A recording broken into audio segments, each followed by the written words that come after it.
Moikka kaikille! Eli seuraavaksi teidän tulisi ryhmänä suorittaa keholla erilaisia tehtäviä.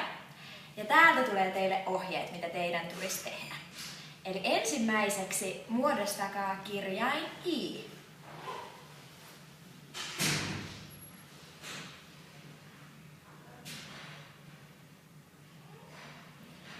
Sen jälkeen muodostakaa kirjain A.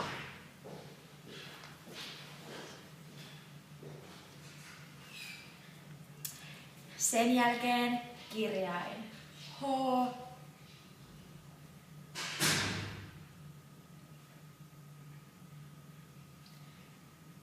Sitten kirjain M.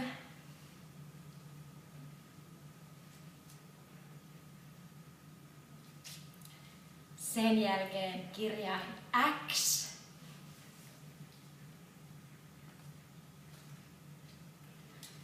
Sen jälkeen kirjain O.